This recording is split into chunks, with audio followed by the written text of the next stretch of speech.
Alors, au fur et à mesure que la guerre a avancé, il y a eu des développements beaucoup plus graves. C'est là que les bombardements ont commencé.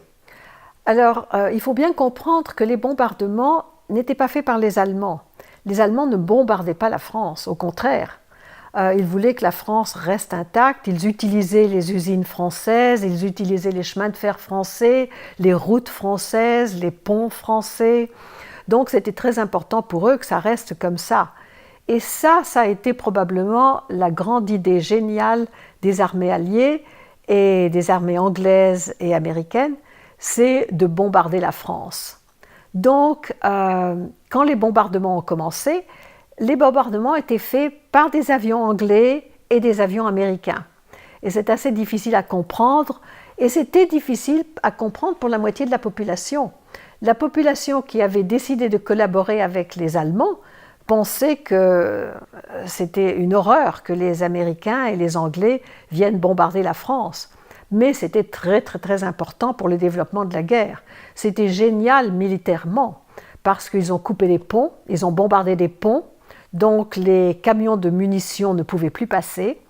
Ils ont bombardé les gares, donc les trains ne pouvaient plus passer. Et si vous pensez par exemple, si vous avez vu les trains qui emportaient des convois de juifs dans les camps de concentration, c'est des choses qui ont dû être arrêtées, tout ça. Au fur et à mesure que les gares étaient bombardées, les trains ne pouvaient plus partir. Et à certains endroits, il y avait de tels dommages qu'il fallait reconstruire les rails de chemin de fer. Et ça prend du temps. Et il n'y avait pas toujours des ouvriers sur place, parce que les soldats étaient occupés à autre chose. Alors, donc, comment se passait un bombardement ? Eh bien, à un moment donné, et généralement c'était le soir, c'était vers 10-11 heures du soir à la nuit, parce que les Américains et les Anglais avaient la possibilité de reconnaître les lieux, et en même temps, eux, ils étaient cachés dans la nuit, et ce qu'on appelait la DCA, c'est-à-dire les attaques par les Allemands au sol avec des canons, ne pouvaient pas atteindre les avions. Donc ils venaient généralement le soir.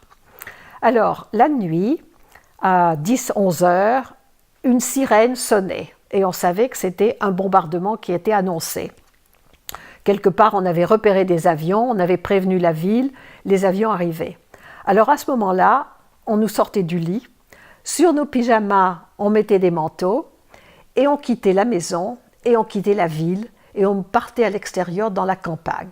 Et on montait, et on disparaissait, on essayait d'aller le plus loin possible de la ville.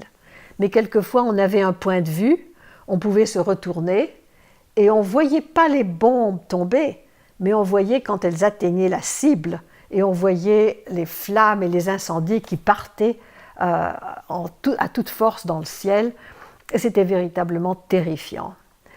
Quelquefois, ça durait tellement longtemps qu'on nous faisait allonger dans l'herbe et on recommençait à dormir jusqu'à ce que l'alerte sonne la fin du bombardement. Et à ce moment-là, on pouvait rentrer chez nous.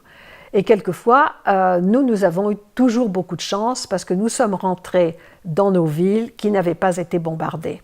C'était des villes voisines qui avaient été bombardées.